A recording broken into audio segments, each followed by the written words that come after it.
Hong Kong एक ऐसा मुल्क है जिसके अंदर अगर आप कहें कि दुनिया के 10 ऐसे ममालिक निकाले जाएं जिसके लोग अमीर तरीन हैं तो उसमें हांगकांग भी जो है वो शामिल होता है। तो सबसे ज़्यादा जो फ्लाइट्स लैंड करती हैं वो हांगकांग के अंदर करती हैं। हांगकांग जो है वो बिज़नेस का एक बहुत बड़ा हब है। इसका टोटली ई वीज़ा है और जो एम्बेसी प्रोसीजर्स के लिए इसकी जो चीज़ें देख रही होती है वो चाइना एम्बेसी देख रही होती है। हांगकांग कहता है कि पहले आप वीज़ा अप्लाई करें, आपका वीज़ा लग जाए तो उसके बाद हम आपकी फ़ी डिडक्ट करेंगे। आप मुख्तलिफ कंट्रीज़ के अंदर अप्लाई करते हैं तो आप लोगों का 45 से 50 लाख रुपए, यूएस के अंदर तो आपका करोड़ रुपया भी लग जाता है। मगर हांगकांग की खास बात यह है कि आप 35 से 36 लाख रुपया तकरीबन ये आपका टोटल एक्सपेंस होता है और आप किसी भी यूनिवर्सिटी के अंदर अप्लाई कर सकते हैं। आपने सिर्फ 2 दिन क्लासेस अटेंड करनी है, 5 दिन आप लीगली पार्ट टाइम या फुल टाइम जॉब कर सकते हैं और आप माहाना तकरीबन 12 से 14 लाख रुपया ईजिली कमा सकते हैं। आज की इस वीडियो के अंदर मैं ऐसे मुल्क का जिक्र करने जा रहा हूँ जो कि दुनिया के अमीर तरीन ममालिक के अंदर शामिल होता है और इसमें ख़ास बात यह है कि ये वीज़ा आप लोगों को डन बेस पर मिलता है।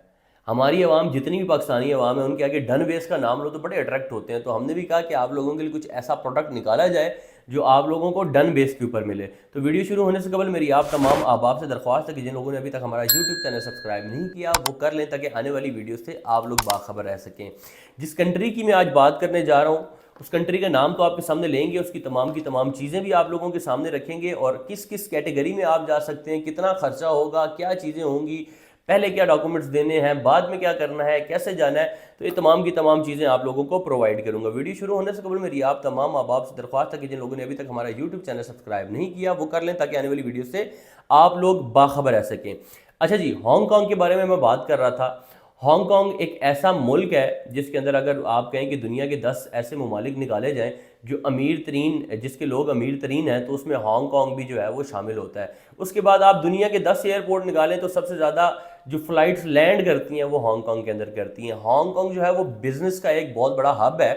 हांगकांग ये कि चाइना के साथ एक अलग रियासत है, जिस तरह हम पाकिस्तान को कह सकते हैं कि पाकिस्तान के साथ एक अलग रियासत कश्मीर है, इसी तरह चाइना के साथ जो है वो अलग रियासत हांगकांग है। सो हांगकांग की एम्बेसी पाकिस्तान के अंदर नहीं है, इसका टोटली ई वीज़ा है और जो एम्बेसी प्रोसीजर्स के लिए इसकी जो चीज़ें देख रही होती है वो चाइना एम्बेसी देख रही होती है। हमने ऑनलाइन इसके ऊपर वीज़ा सबमिशन कराना होता है, वो डायरेक्टली हांगकांग में जाता है और वहाँ से ही वो अप्रूवल दे के आपके पास भिजवा देते हैं और फर्दर जब आप एयरपोर्ट पे फ्लाई करते हैं तो एयरपोर्ट पे मजीद प्रोसीजर उसका कर दिया जाता है। अच्छा जी, डन बेस वीज़ा किस तरह है? ये डन बेस वीज़ा इस तरह है कि ये वीज़ा अगर आप लोग ऑफिशियली वेबसाइट पे जाकर खुद अप्लाई करते हैं तो इसकी शर्त ये है, अमूमन ये होता है ना जिस तरह आपने यूएस कैनेडा आपने पहले फ़ी पे करनी है, उसके बाद अप्लाई करना है, आगे वीज़ा लगे ना लगे वो आपका नसीब। मगर यहाँ पे हांगकांग कहता है कि पहले आप वीज़ा अप्लाई करें, आपका वीज़ा लग जाए तो उसके बाद हम आपकी फ़ी डिडक्ट करेंगे, उसके बाद हम आप लोगों से फ़ी डिमांड करेंगे और वो फ़ी बनती है जी पाकिस्तानी तकरीबन 8,000 से 8200 रुपया। तो ये एक बहुत अच्छी अपॉर्चुनिटी है। इस चीज़ को देखते हुए आप तमाम अहबाब को इसके अंदर अप्लाई करना चाहिए, कम से कम एफर्ट करनी चाहिए। और इसके वीज़ा के अंदर मुख्तलिफ कैटेगरीज़ हैं। आप लोग किस तरह वर्क परमिट के लिए अप्लाई कर सकते हैं, स्टडी के लिए अप्लाई कर सकते हैं या विजिट वीज़ा या टूरिस्ट वीज़ा के लिए अप्लाई कर सकते हैं और किस तरह विजिट वीज़ा को आप टूरिस्ट वीज़ा वर्क परमिट के अंदर कन्वर्ट कर सकते हैं।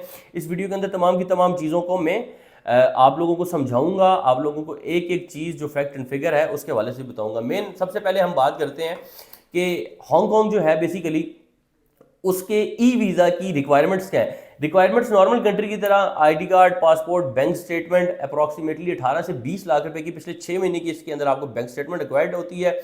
आप जिस कंपनी के एम्प्लॉय हैं वहाँ के डॉक्यूमेंट्स, एम्प्लॉयमेंट लेटर, वहाँ से एनओसी लेटर आपके पास होना चाहिए कि आप कंपनी से लीव लेकर किसी मकसद के लिए, जिस भी मकसद के लिए जा रहे हैं वो आपने वहाँ पे प्रेजेंट करने। डॉक्यूमेंट्स में अगर आपकी शादी हुई है एमआरसी, फैमिली अगर आपकी एफआरसी, ट्रैवल प्लान आपने देना है, होटल रिजर्वेशन करनी है, टिकट रिजर्वेशन करनी है। अच्छा, इसके बाद एक और चीज़ भी होती है, ये वीज़ा आप लोग विदाउट इन्विटेशन भी अप्लाई कर सकते हैं। मगर अगर आप लोग इन्विटेशन इसके साथ डाल देते हैं तो इसमें वीज़ा लगने के चांसेस थोड़े ज़्यादा हो जाते हैं या वीज़ा लगने के चांसेस बेहतर हो जाते हैं। तो अगर इनविटेशन लेटर आपके कोई अजीज़ दोस्त यार या कोई भी आप लोगों के जानने वाला हो वो अगर आपको इनविटेशन देता है तो उससे आपके चांसेस बढ़ जाते हैं। मगर इन केस कुछ लोग होते हैं उनके जानने वाले नहीं होते तो वो आप ऑनलाइन किसी भी कंपनी को सर्च कर सकते हैं, अपने तौर पे वर्किंग करें, अपने तौर पे सर्चिंग करें। जो टूरिस्ट कंपनीज होती हैं वो लोग भी इन्विटेशन सेल करते हैं, तो आप वो लोग उनसे इन्विटेशन लेके आप लोग इसमें अप्लाई कर सकते हैं। इसके बाद हम लोग स्टूडेंट वीज़ा के ऊपर बात करेंगे। स्टूडेंट वीज़ा हांगकांग का ये भी बड़ी ख़ास एक चीज़ है। अमूमन आप जब भी किसी कंट्री का, मिसाल के तौर पे यूके का अप्लाई करें, यूएस का अप्लाई करें, तो आपको एक रिक्वायरमेंट रख दी जाती है, वो रिक्वायरमेंट होती है आइल्स की। दूसरे नंबर के ऊपर अगर आप लोगों का गैप हो तो आपने स्टडी गैप भी क्लियर करना होता है, जिसके लिए आप मुख्तलिफ एक्सपीरियंस लेटर्स बनाते हैं, या आपसे वो पूछते हैं कि अगर आप 3 साल फ्री रहे हैं तो इस 3 साल में आप लोग करते क्या रहे हैं। वो अपने 3 साल की उनको जस्टिफिकेशन देनी होती है, वो अगर उनको पसंद आए तो उसके बाद जो है वो अप्रूवल होती है। मगर यहाँ पर शर्त यह है कि आपको किसी भी किस्म का आइल्स ज़रूरी नहीं है, किसी भी किस्म का अगर आपका स्टडी गैप है तो उसकी आपको जस्टिफिकेशन देने की ज़रूरत नहीं है। आप मुख्तलिफ कंट्रीज़ के अंदर अप्लाई करते हैं तो आप लोगों का 45 से 50 लाख रुपए, यूएस के अंदर तो आपका करोड़ करोड़ रुपया भी लग जाता है। मगर हांगकॉन्ग की खास बात यह है कि आप 35 से 36 लाख रुपया तकरीबन ये आपका टोटल एक्सपेंस होता है और आप किसी भी यूनिवर्सिटी के अंदर अप्लाई कर सकते हैं। अच्छा, एक और ख़ास बात, आपने मुख्तलिफ अपने भी कॉलेजेस पाकिस्तान के अंदर पढ़े होंगे, यूनिवर्सिटीज़ में पढ़ते होंगे, तो वहाँ पर यही होता है कि आपने मंडे से फ्राइडे क्लासेस अटेंड करनी होती हैं, या सैटरडे संडे कभी कभी आप लोगों ने अटेंड करनी होती है, जिसको मेकअप क्लासेस भी करते हैं। मगर हांगकॉन्ग की खास बात यह है कि हांगकॉन्ग क्लासेस देता है आपको सिर्फ हफ्ते के रोज़ और इतवार के रोज़। आपने सिर्फ 2 दिन क्लासेस अटेंड करनी है, 5 दिन आप लीगली पार्ट टाइम या फुल टाइम जॉब कर सकते हैं और आप महाना तकरीबन 12 से 14 लाख रुपया इजीली कमा सकते हैं। हांगकॉन्ग की जो डेली वेजेस है पाकिस्तानी पैसों के मुताबिक तकरीबन 80 से 90 हज़ार रुपया बनता है।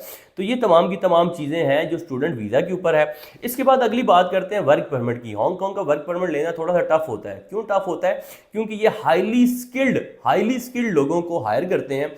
हाईली स्किल्ड में आपका कोई भी टेक्नीशियन, इलेक्ट्रॉनिक्स से रिलेटेड, अगर कोई प्लम्बर है, मतलब इस तरह के स्किल्स जो आम बंदा नहीं कर सकता, वो तमाम के तमाम स्किल्स रिक्वायर्ड होते हैं। उसके लिए आपको थोड़ी सी सर्चिंग करनी पड़ेगी। ऑनलाइन वेबसाइट्स हैं, आप वेबसाइट्स के ऊपर जाके अप्लाई करें, या इसका एक और तरीक़ाकार है। एक और तरीक़ाकार ये है कि आप लोग यहाँ से जाएं विजिट वीज़ा के ऊपर, वहाँ पर आप अपनी स्किल्स पॉलिश, आपके अगर स्किल्स पॉलिश्ड है, आप मुख्तलिफ कंपनीज को जाके अपनी सीवीज ड्रॉप करें, वहाँ पर अपना डाटा दें, वहाँ पे अपना इंटरव्यू देकर आएँ। अगर कोई भी कंपनी आपको जॉब ऑफर लेटर दे देती है तो आपको हांगकॉन्ग एग्जिट करके दोबारा वर्क परमिट अप्लाई करके तो आप लोग हांगकॉन्ग के अंदर इंटर हो सकते हैं। तो ये हांगकॉन्ग की एक बड़ी अच्छी डिटेल मैंने आप लोगों के सामने रखी है। तो कोई भी बंदा अगर खुद अप्लाई करना चाहता है वो खुद भी अप्लाई कर सकता है, और अगर हम लोगों से अप्लाई करवाना चाहता है तो हम लोग मामूली सी फीस चार्ज करते हैं और उसके ऊपर आप लोगों का हम लोग अप्लाई कर देते हैं। तो इंशाल्लाह अगली वीडियो के अंदर मिलेंगे नए टॉपिक के साथ, नई उम्मीद के साथ। हमारी कोशिश यही होती है कि हम लोग आपके लिए ऐसे ऐसे प्रोडक्ट्स लाएं जिन प्रोडक्ट्स का आपको फ़ायदा भी हो, जो प्रोडक्ट्स ईजी भी हों, जो कम बजट के अंदर आप किसी भी जगह ट्रैवल कर सकें। जज़ाकल्लाह खैर।